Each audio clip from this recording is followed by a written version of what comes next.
You're doing everything you can to build a child's confidence, chunking down tasks, giving just enough help, encouraging small wins.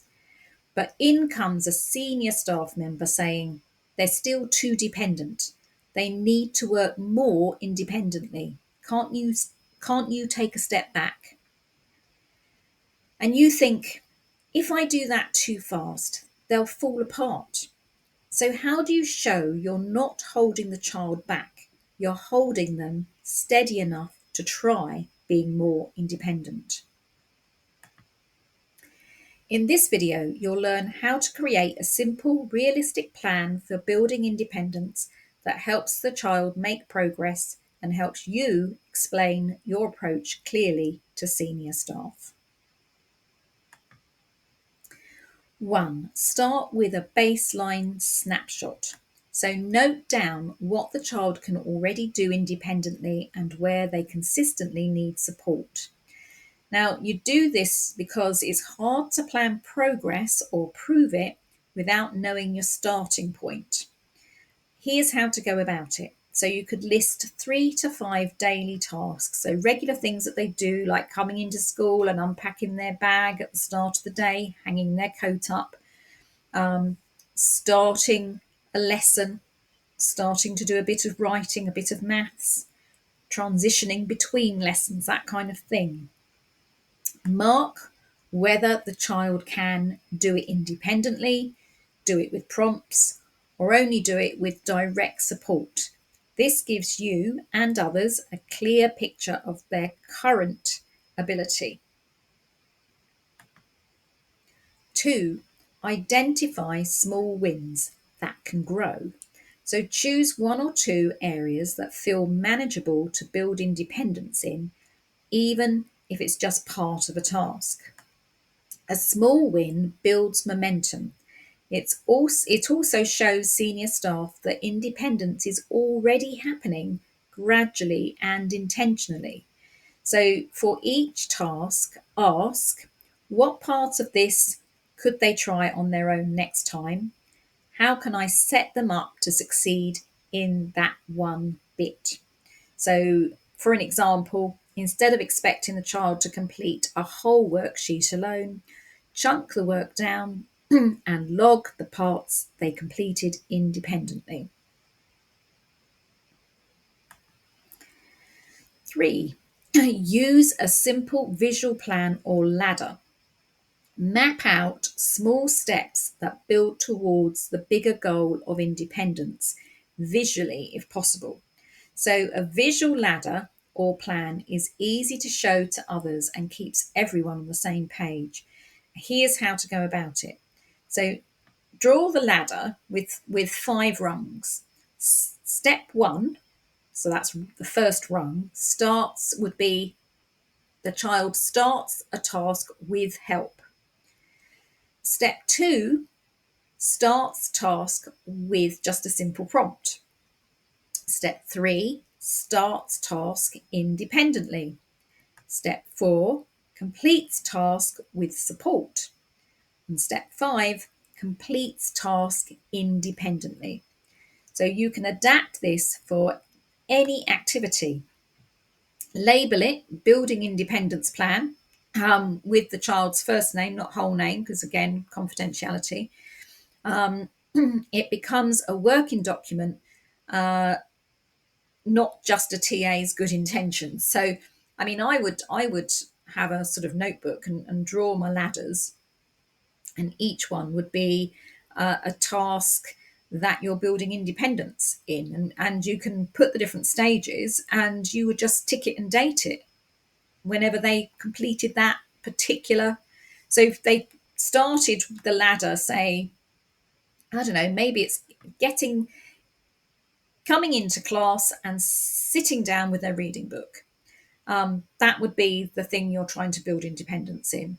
And maybe they, on a certain date, they can only do that with your help, step 1. So you'd write that date and tick it. That's it. But, maybe a couple of days later, with your help, they're starting to do that with just a prompt. So you tick step 2 of the ladder and date it. You see what I mean? And then finally, when they're actually coming in, getting their reading book and sitting down independently, you tick step 5 and date it. Done. And that creates a really visual representation of how the child's independence is building, because you're dating it each time. 4, track and share progress simply. So use a basic log to record small shifts in independence, even if they seem minor. I mean, you could use the log to be a sort of a text form of your ladders, if you see what I mean. Senior staff may only see the now, not the how far we've come. So this makes progress more tangible. And you could do this by keeping a weekly log of attempts and outcomes. Use phrases like tried independently but paused for help, or used visual prompts successfully. Use it in conversations. So get used to talking about it. You could be saying things like, here's what they could do independently last week, here's what they managed to do today. This helps shift the conversation from pointing the finger at you to all the progress they're making. Because sometimes when senior leadership, make demands of you, you can easily become the child yourself, can't you? And just stand there whilst they're saying stuff. And some of that stuff's not true. They're making assumptions about you, and they're making assumptions about the child, and they're not seeing the daily work that's going into the gradual independence of that child. So it's really important that you start to step forward and start saying, well, that last week, this is what they were doing, but this week, this is how they've progressed. Excuse me. 5, explain the why now, why not yet. So be ready to explain not just what you're doing, but why you're not pushing harder for certain achievements just yet. It helps reposition you as a thoughtful professional who is acting in the child's best interest, not resisting change, because that will be the thought process from senior leadership. Oh, it's another TA who's doesn't like change. They're pushing against what I'm saying. So say things like, we're focusing on step 2 this week to avoid overwhelm. If we jump to step 4, we risk emotional shutdown. This is a safety net that's slowly loosening. So this could be your mantra. This is a safety net that's slowly loosening, but we need the child to feel safe, not abandoned. This helps senior staff see your approach as structured, not soft, but also see your approach as being grounded in your knowledge of this child. If you want me to do this faster, we risk losing everything we've achieved so far. Now, as I'm saying this, if you've got senior leadership who are absolutely determined that you should follow their instructions, then I'm not suggesting that you ignore them. Then that's very unfortunate. But to protect yourself, you'll have to go along with their plan. But I'm hoping what this will help you achieve is for them to see that you are working towards independence, and they will see what you are achieving, and they'll ease off a bit. So it's no longer about you. What I hope to achieve here is that it's no longer about you defending your work. You're now demonstrating your strategy. A plan makes it visible, logical, and hard to dismiss. So choose one task your one-to-one struggles with and create a 5-step ladder showing how independence will be built. Write it out, draw it out, share it with your teacher, and share it with senior leadership. Because in that way, you start getting used to, look, here's what we're doing, here's the progress that's being made, here's why that particular bit of progress wasn't made, but here's what we're going to do in order to help achieve that.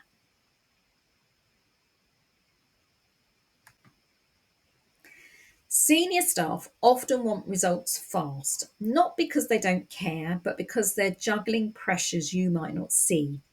Your role is to be the calm, consistent bridge for a child who needs time to cross it.